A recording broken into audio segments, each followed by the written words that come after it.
देश के 75वें स्वाधीनता दिवस के अवसर पर मैं आप सभी प्रदेशवासियों को हृदय से बधाई देता हूं। ये हम सबका सौभाग्य है कि देश की स्वाधीनता के अमृत महोत्सव वर्ष का हम सबको साक्षी बनने का अवसर प्राप्त हो रहा है। 1947 में पराधीनता के खिलाफ एक लंबी लड़ाई के बाद देश अनगिनत बलिदानों के कारण स्वतंत्र हुआ था। देश की स्वाधीनता की क्या कीमत होती है कि देश के अंदर अलग अलग स्थानों पर बने हुए शहीद स्मारक, स्वाधीनता आंदोलन से जुड़े हुए वे सभी स्मारक इस बात के जीवंत गवाह हैं। तो आधुनिक भारत के एक महातीर्थ के रूप में हम सबको देश की स्वाधीनता की लड़ाई का एहसास कराते हैं। मैं इस अवसर पर 1857 से प्रारंभ हुई देश की स्वाधीनता की उस सामूहिक लड़ाई के अवसर पर इस देश ने विदेशी हुकूमत को अपनी ताकत का एहसास कराया था। कहीं झांसी में रानी लक्ष्मीबाई के नेतृत्व में, कहीं बलिया में मंगल पांडे का नेतृत्व, कहीं लखनऊ में स्वाधीनता आंदोलन के लिए मर मिटने वाले सभी क्रांतिकारी, कोई मेरठ में, कोई गोरखपुर में और देश के अलग अलग भागों में एक सामूहिक लड़ाई देश की स्वाधीनता के लिए आगे बढ़ी थी। उसी का प्रतिफल है कि मात्र 90 वर्षों के अंदर विदेशी हुकूमत को इस देश को छोड़ने के लिए मजबूर होना पड़ा था। आज हम सबका सौभाग्य है कि जब हम देश की स्वाधीनता के अमृत महोत्सव वर्ष में प्रवेश कर रहे हैं, तब हम देश की स्वाधीनता की इस निर्णायक लड़ाई को एक निर्णायक स्थिति में पहुंचाने वाले राष्ट्रपिता महात्मा गांधी के प्रति नमन कर सकें। लखनऊ से ही 1916 में स्वराज मेरा जन्मसिद्ध अधिकार है, हम इसे लेकर के रहेंगे का उद्घोष करने वाले लोकमान्य बाल गंगाधर तिलक का उद्घोष देश की स्वाधीनता का एक मंत्र बन गया था। नेताजी सुभाष चंद्र बोस, सरदार वल्लभ भाई पटेल, स्वातंत्र वीर सावरकर, डॉक्टर श्यामा प्रसाद मुखर्जी जैसे स्वाधीनता संग्राम के इन अमर सेनानियों ने देश की इस लड़ाई को एक नई ऊंचाइयां प्रदान की। क्रांतिकारी गतिविधियां पूरे देश के अंदर चलती रही और उत्तर प्रदेश तो इस मामले में इस निर्णायक लड़ाई का एक केंद्र बिंदु बना। जब हम देश की स्वाधीनता के अमृत महोत्सव वर्ष में प्रवेश कर रहे हैं, हमें ये नहीं विस्मृत करना चाहिए कि यह वर्ष चौरी चौरा के ऐतिहासिक घटना का शताब्दी वर्ष भी है। 1922 में गोरखपुर के चौरी चौरा में वहां के किसानों ने, वहां के नागरिकों ने विदेशी हुकूमत के खिलाफ एक निर्णायक लड़ाई को आगे बढ़ाया था। बलिया ने 1942 में ही अपने आप को स्वाधीन घोषित कर दिया था। मेरठ के अंदर क्रांतिकारियों ने देश की स्वाधीनता को आगे बढ़ाते हुए दिल्ली के अंदर कैसे हमें भारत के आन बान और शान के इस तिरंगे को फहराना है, यह उद्घोष उस लड़ाई के दौरान कर दिया था। और काकोरी की घटना को कौन विस्मृत कर सकता है। इसी लखनऊ में पंडित राम प्रसाद बिस्मिल, ठाकुर रोशन सिंह, चंद्रशेखर आजाद, अस्फाउल्लाह खां, राजेंद्र प्रसाद लाहिड़ी जैसे क्रांतिकारियों ने विदेशी हुकूमत के खिलाफ जिस क्रांति का विरूप बचाया था, उसकी परिणति 15 अगस्त 1947 को देश की स्वाधीनता के रूप में हम सबको देखने को मिला। और आज हम सौभाग्यशाली हैं कि हम देश की स्वाधीनता के इस अमृत महोत्सव के अवसर पर देश के यशस्वी प्रधानमंत्री के नेतृत्व में एक नए भारत, एक श्रेष्ठ भारत की परिकल्पना को साकार होते हुए देख रहे हैं। मैं इस अवसर पर देश की स्वाधीनता के लिए उन सभी अमर सेनानियों को कोटि कोटि नमन करते हुए विनम्र श्रद्धांजलि अर्पित करता हूं। देश की स्वाधीनता के बाद देश के बाह्य और आंतरिक सुरक्षा को सुदृढ़ बनाए रखने, भारत के नागरिकों को एक सुरक्षित माहौल प्रदान करने वाले भारत के सभी वीर जवानों को, जिन्होंने देश के अंदर विभिन्न युद्धों में अपने आप को बलिदान किया, आंतरिक सुरक्षा की स्थिति को सुदृढ़ बनाए रखने के लिए जिन्होंने अपनी आहुति दी, उन सभी जवानों को भी मैं इस अवसर पर विनम्र श्रद्धांजलि अर्पित करता हूं। भाइयों बहनों, देश जब अपना अमृत महोत्सव का इस कार्यक्रम को आयोजित कर रहा है, तो देश की सबसे बड़ी आबादी के इस राज्य से इस देश की कुछ अपेक्षाएं होंगी। उन अपेक्षाओं पर खरा उतरना ही भारत के स्वाधीनता संग्राम सेनानियों, भारत के उन वीर जवानों जिन्होंने देश की स्वाधीनता के लिए, देश की सुरक्षा के लिए, इस देश के अंदर, प्रदेश के अंदर कानून व्यवस्था को बनाए रखने के लिए अपनी आहुति दी, अपना बलिदान दिया, उन सब के प्रति हमारी विनम्र श्रद्धांजलि यही होगी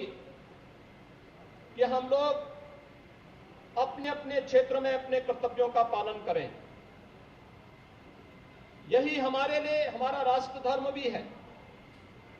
हमारी आस्था व्यक्तिगत हो सकती है, हमारी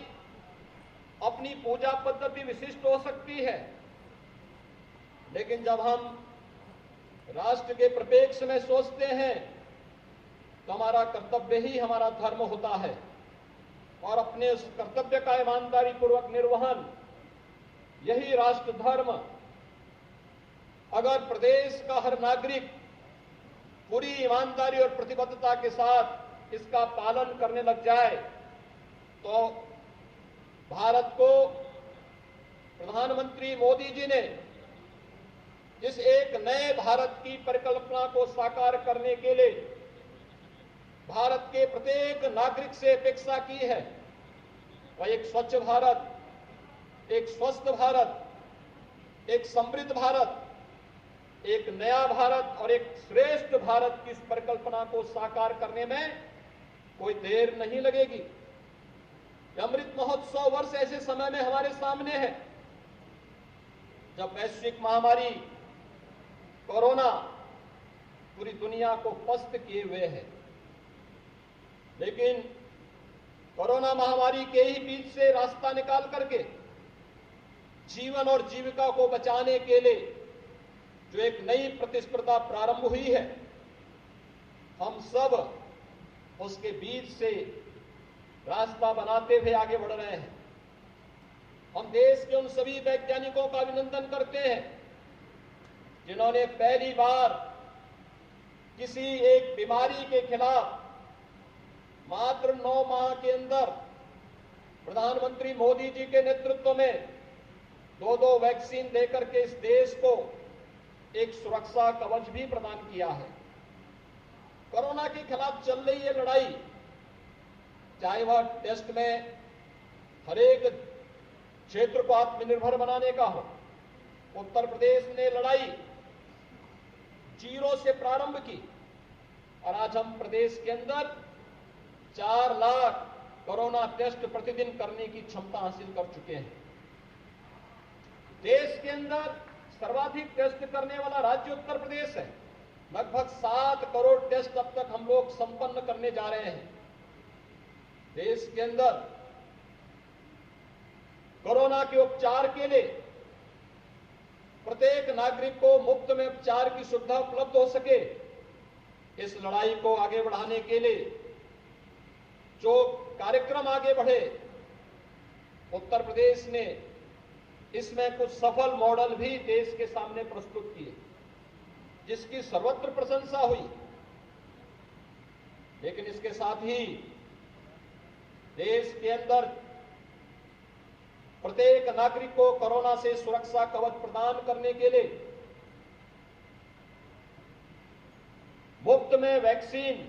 सबको वैक्सीन के इस लक्ष्य को ध्यान में रखकर के जो कार्यक्रम चल रहा है, इसमें भी अब तक उत्तर प्रदेश सर्वाधिक वैक्सीन देने वाला राज्य है। लेकिन ये लड़ाई यहीं पे थमती नहीं। हमें जीवन और जीविका दोनों के बीच में संतुलन बनाए रखते हुए इस सदी की सबसे बड़ी महामारी के खिलाफ भी लड़ाई लड़नी है। लेकिन साथ ही साथ हमें प्रत्येक नागरिक के जीविका की भी रक्षा करनी है। मुझे बताते हुए प्रसन्नता है कि जब देश आजादी के 75 वर्ष पूरा करेगा, तब हम देश के सामने इस स्थिति में होंगे कि हमारे पूर्वजों ने न केवल देश की स्वाधीनता की लड़ाई में बढ़ चढ़ करके भाग लेकर के एक भारत श्रेष्ठ भारत की परिकल्पना को आज से 75 वर्ष पूर्व साकार करने के लिए अपनी आहुति दी थी, अपना बलिदान दिया था, बल्कि आज इस देश के यशस्वी नेतृत्व प्रधानमंत्री मोदी जी के नेतृत्व में भी हम लोग एक भारत, श्रेष्ठ भारत और समृद्ध भारत की इस परिकल्पना को साकार करने में अपना योगदान पूरी ईमानदारी और प्रतिबद्धता के साथ दे रहे हैं। उत्तर प्रदेश विगत 4 वर्ष के दौरान, जो उत्तर प्रदेश देश की छठी अर्थव्यवस्था के रूप में जाना जाता था, आज देश की दूसरी अर्थव्यवस्था के रूप में यह देश के सामने उभर करके सामने आ चुका है। यह उत्तर प्रदेश, इस उत्तर प्रदेश के बारे में कहा जाता था कि व्यवसाय की सुगमता उत्तर प्रदेश में नहीं, कानून व्यवस्था का बदहाल स्थिति, दंगों की एक श्रृंखला खड़ी होना, सौहार्द का चौपट होना, अराजकता जिसकी पहचान बन चुकी थी, और जिस प्रदेश में हम कहते थे कि आबादी के हिसाब से उत्तर प्रदेश सबसे बड़ा राज्य है, लेकिन आर्थिक प्रगति में और कानून व्यवस्था की ध्वस्त स्थिति में उत्तर प्रदेश के नौजवानों के सामने पहचान का एक संकट खड़ा हो जाता था। आज उत्तर प्रदेश कानून व्यवस्था की स्थिति में देश के अंदर एक रोल मॉडल बनकर के खड़ा हुआ है। उत्तर प्रदेश की सुदृढ़ स्थिति और विगत 53 माह में उत्तर प्रदेश के अंदर एक भी सांप्रदायिक दंगा न होना, प्रदेश में कानून व्यवस्था की मजबूत स्थिति के साथ साथ प्रत्येक नागरिक में सुरक्षा का भाव पैदा होना, इस बात को रेखांकित करता है कि उत्तर प्रदेश की जिस लड़ाई को आगे बढ़ाया गया है उसके परिणाम स्वरूप ये केवल कानून व्यवस्था और प्रदेश के बारे में देश और दुनिया की धारणाओं को बदलने में नहीं, बल्कि इसने प्रदेश के अंदर निवेश की एक नए युग का शुभारंभ भी किया है। आज दुनिया का हर निवेशक अपने निवेश के सबसे अच्छे गंतव्य के रूप में उत्तर प्रदेश को स्वीकार करता है और उसी का परिणाम है इस प्रदेश में युग बीत जाता था, निवेश एक फूटी कौड़ी नहीं आ पाती थी। आज वही प्रदेश विगत 4 वर्ष के दौरान 4 लाख करोड़ रुपए से अधिक का निवेश विभिन्न क्षेत्रों में करने में सफल हुआ है। प्रदेश के करोड़ों नौजवानों को रोजगार और नौकरी की सुविधा इसके माध्यम से प्रदान करने में सफल हुआ है और प्रदेश के अंदर सरकारी नौकरी की भर्ती की प्रक्रिया तो अपने आप में एक दिवा स्वप्न था, एक कहीं जातिवाद की चपेट में आता था, कहीं यह क्षेत्रवाद की चपेट में आता था और कहीं पर इस सरकारी नौकरियां बेईमानी और भ्रष्टाचार की कठपुतली बन करके प्रदेश की प्रतिभा और प्रदेश के नौजवानों के जीवन के साथ खिलवाड़ करता था। लेकिन आज जब प्रदेश के अंदर हमारी सरकार 4.5 वर्ष का कार्यकाल अपनी पूरी करने की ओर अग्रसर है, मुझे बताते हुए प्रसन्नता है कि 4.5 लाख नौजवानों को हमने प्रदेश के अंदर शासकीय सेवा में नौकरी का अवसर भी पूरी पारदर्शी और ईमानदारी के साथ प्रदान किया है। प्रदेश के अंदर ईज ऑफ लिविंग के उस लक्ष्य को प्राप्त करने की दिशा में भी बेहतर प्रयास हुए हैं। ईज ऑफ डूइंग बिजनेस के बारे में हम सब सुनते आए थे। उत्तर प्रदेश पहले कहां था? 14वें नंबर पर था। आज जब व्यवसाय की सुगमता की बात होती है, ईज ऑफ डूइंग बिजनेस की बात होती है, उत्तर प्रदेश देश के अंदर अपनी रैंकिंग को सबसे अच्छी सुधार करते हुए 2 नंबर पर उत्तर प्रदेश आया है। इसी प्रकार की स्थिति देश के अंदर ईज ऑफ लिविंग में कोई भी ऐसी कल्याणकारी और गरीब कल्याणकारी योजनाएं जिसके माध्यम से उस प्रदेश के नागरिकों को हम एक नई राह दिखा सकें, जीवन की एक नई राह दिखा सकें, उसमें उत्तर प्रदेश की स्थिति पहले कहां थी? प्रधानमंत्री आवास योजना में 2016 तक उत्तर प्रदेश का 23वां स्थान था। आज देश के अंदर प्रधानमंत्री आवास उपलब्ध कराने में उत्तर प्रदेश देश के अंदर नंबर 1 स्थान पर है। 40 लाख लोगों को हम लोगों ने एक आवास उपलब्ध करवाया है। स्वच्छ भारत मिशन में उत्तर प्रदेश 27वें स्थान पर था। जब 2017 में मुझे प्रदेश की बागडोर सौंपी गई तो राष्ट्रपति जी से भेंट के दौरान उन्होंने इस बारे में कहा। उस समय देश के अंदर शहरी विकास मंत्रालय का दायित्व वह निर्वहन कर रहे थे। जब मेरी उनसे मुलाकात होती है तो उन्होंने मुझे एक ही बात कही। उन्होंने कहा कि स्वच्छ भारत मिशन की सफलता उत्तर प्रदेश में निहित करती है, लेकिन लगता है उत्तर प्रदेश के कारण देश इस लक्ष्य को समय से पूरा नहीं कर पाएगा। लेकिन हम लोगों ने प्रदेश के अंदर शासन स्तर पर, प्रशासन स्तर पर स्वच्छाग्रहियों ने, जनप्रतिनिधियों ने मिलकर के जो प्रयास सामूहिक रूप से आगे बढ़ाया, उसका परिणाम है कि 2,61,00,000 लोगों को एक इज्जत घर देने और देश के अंदर स्वच्छ भारत मिशन के लक्ष्य को समय से पूर्व प्राप्त करने में जो भूमिका उत्तर प्रदेश ने निर्वहन किया, उसका परिणाम है कि उत्तर प्रदेश ही नहीं बल्कि देश ने इसकी सराहना हुई और उत्तर प्रदेश के कारण स्वच्छ भारत मिशन के अंदर न केवल हम लोगों ने प्रत्येक गरीब परिवार को एक एक शौचालय उपलब्ध कराया, बल्कि नारी गरिमा की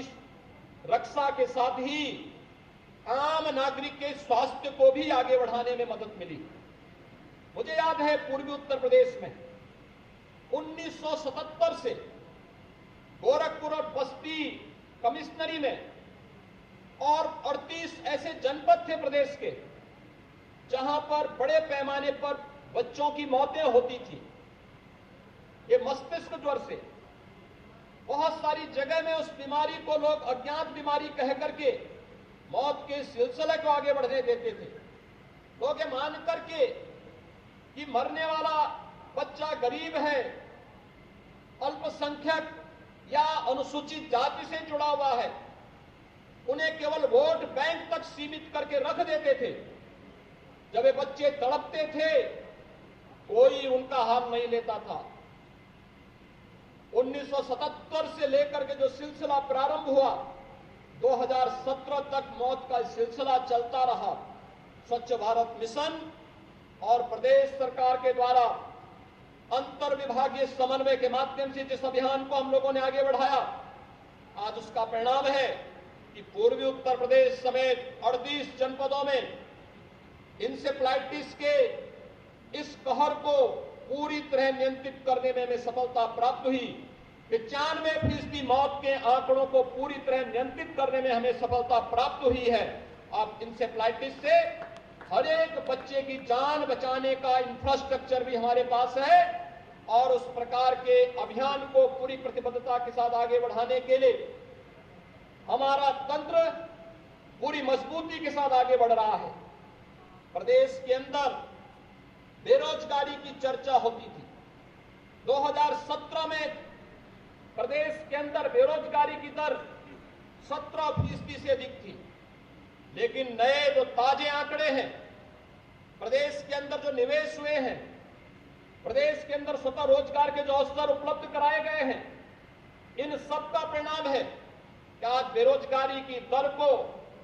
हम 17 से 4% तक लाने में हमें सफलता प्राप्त हुई है। लेकिन इस दिशा में नए प्रयास किए जाने की आवश्यकता है। प्रदेश के अंदर हर एक क्षेत्र में किसानों का हो, गांव का हो, गरीब का हो, नौजवानों का हो या जीवन के प्रत्येक क्षेत्र में बिना भेदभाव के शासकीय योजनाओं का लाभ प्रदान करने के लिए किए जाने वाले प्रयास का हो। उत्तर प्रदेश की सरकार ने इस दिशा में भारत सरकार के साथ मिलकर के प्रधानमंत्री मोदी जी का मार्गदर्शन प्राप्त करते हुए इसे पूरी ईमानदारी के साथ, पूरी प्रतिबद्धता के साथ आगे बढ़ाने का कार्य किया है। प्रदेश के अंदर किसानों के लिए चाहे 2017 में फसल ऋण माफी के कार्यक्रम को आगे बढ़ाने का कार्यक्रम रहा हो, वर्षों से, दशकों से लंबित सिंचाई परियोजनाओं को समयबद्ध ढंग से आगे बढ़ाने का कार्यक्रम रहा हो, या फिर प्रधानमंत्री किसान सम्मान निधि में 2,36,00,000 से अधिक किसानों को प्रधानमंत्री किसान सम्मान निधि का लाभ प्रदान करने का कार्यक्रम प्रदेश सरकार ने पूरी ईमानदारी के साथ इसे आगे बढ़ाया है। और यही नहीं, प्रदेश के अंदर कोरोना कालखंड में 15 करोड़ लोगों को प्रधानमंत्री गरीब कल्याण अन्न योजना का लाभ उपलब्ध कराने का आवश्यकता पड़ी तो हर माह न केवल प्रधानमंत्री गरीब कल्याण योजना के माध्यम से बल्कि प्रदेश शासन ने भी अपने स्तर पर प्रवासी कामगारों के लिए, रजिस्टर्ड श्रमिकों के लिए न केवल अन्न की व्यवस्था बल्कि भरण पोषण भत्ते की भी व्यवस्था देकर के उनकी जीवन को एक नई राह दिखाने का कार्य इस महामारी के दौरान प्रदेश के अंदर पूरी ईमानदारी के साथ आगे बढ़ाने का कार्य किया गया। प्रदेश के अंदर प्रोक्यूरमेंट के कार्यक्रम को आगे बढ़ाने का रहा हो या गन्ना किसानों का 45 लाख गन्ना किसानों को 1,41,000 करोड़ रुपए से अधिक का गन्ना मूल्य का भुगतान समयबद्ध ढंग से आगे बढ़ाने का कार्यक्रम, प्रदेश सरकार पूरी ईमानदारी के साथ अपने अन्नदाता किसानों की न केवल सम्मान की रक्षा करने के लिए बल्कि वे आर्थिक रूप से उन्नयन की ओर अग्रसर हों, इसके लिए प्रदेश सरकार पूरी ईमानदारी के साथ कार्य कर रही है। प्रदेश के अंदर उत्तर प्रदेश देश का पहला राज्य है जो अपने 2 करोड़ श्रमिकों को 2 लाख रुपए की सामाजिक सुरक्षा की गारंटी दे रहा है। 5 लाख रुपए स्वास्थ्य बीमा का कवर उन्हें उपलब्ध करा रहा है। और उत्तर प्रदेश देश के अंदर पहला राज्य है जिसने खेतिहर मजदूरों को भी मुख्यमंत्री कृषक दुर्घटना बीमा योजना में कवर करते हुए उन्हें किसी भी आपदा के समय अगर दुर्भाग्य से बटाईदार या खेतिहर मजदूर की मौत होती है, उनके परिवार के किसी जनहानि होती है, तो 5 लाख रुपए की सुरक्षा बीमा राज्य सरकार उन्हें उपलब्ध करवाने का कार्य प्रदेश के अंदर कर रही है। प्रदेश के अंदर गांवों के विकास के लिए अभी हाल ही में उत्तर प्रदेश के अंदर दुनिया का सबसे बड़ा चुनाव त्रिस्तरीय पंचायत चुनाव हम लोगों ने संपन्न किए हैं। 8,70,000 से अधिक जनप्रतिनिधि चुने गए। यह अपने आप में एक दुनिया का सबसे बड़ा चुनाव था, लेकिन हमारे प्रशासनिक तंत्र ने, हमारी पुलिस ने जिस शांतिपूर्ण तरीके से लोकतंत्र के इस महापर्व को, त्रिस्तरीय पंचायत की व्यवस्था को प्रदेश के अंदर संपन्न करवाया है, आज उसका परिणाम है कि पंचायतें विकास की एक नई धुरी बने। इस अभियान को हमें आगे बढ़ाने में मदद मिल रही है। प्रदेश के अंदर गांवों के विकास के लिए कोरोना कालखंड के दौरान निगरानी समितियों ने बेहतरीन प्रदर्शन किया। कोरोना के संक्रमण को रोकने के लिए जिस ईमानदारी के साथ उन्होंने काम किया वो अभिनंदनीय है। मैं इस अवसर पर सभी निगरानी समितियों से जुड़े हुए जितने भी सदस्य हैं, आंगनबाड़ी, आशा वर्कर, एएनएम, चुने गए जनप्रतिनिधि, पार्षद, ग्राम प्रधान और अन्य जितने भी उनके साथ सदस्य हैं, उन सब का मैं इस अवसर पर अभिनंदन करता हूं। कोरोना महामारी को पूरी ईमानदारी के साथ लड़ते हुए, स्वयं के जीवन को दांव पर लगाते हुए, लेकिन प्रदेश की 24 करोड़ जनता को एक सुरक्षित माहौल प्रदान करने का जो कार्य हमारे स्वास्थ्य कर्मियों ने प्रदेश के अंदर कोरोना वॉरियर्स ने किया। बहुत सारे लोगों ने अपने प्रियजनों को खोया, अपने स्वजनों को खोया। जिन्होंने अपने प्रियजनों और स्वजनों को खोया है, इस महामारी की चपेट में आए हैं, मैं उनके प्रति अपनी संवेदना व्यक्त करता हूं। अपने आप को दूसरों का जीवन बचाने के लिए बलिदान करने वाले जितने भी कोरोना वॉरियर्स हैं, हेल्थ वर्कर्स हैं, उनको मैं कोटि कोटि नमन करते हुए उन्हें इस अवसर पर विनम्र श्रद्धांजलि अर्पित करता हूं। कोरोना के खिलाफ देश की लड़ाई अभी हमें पूरी प्रतिबद्धता के साथ आगे बढ़ाना है। जो दुष्प्रचार इस संबंध में चल रहे हैं उसका भी मुंहतोड़ जवाब देना है, लेकिन कहीं भी लापरवाही न हो, यह हम सबको ध्यान में रखना होगा। और उसको ध्यान में रख करके अगर हम कार्य करेंगे तो स्वाभाविक रूप से जीवन और जीविका को बचाने के लिए जो एक नया द्वंद्व प्रारंभ हुआ है, इसमें हम अपने आप को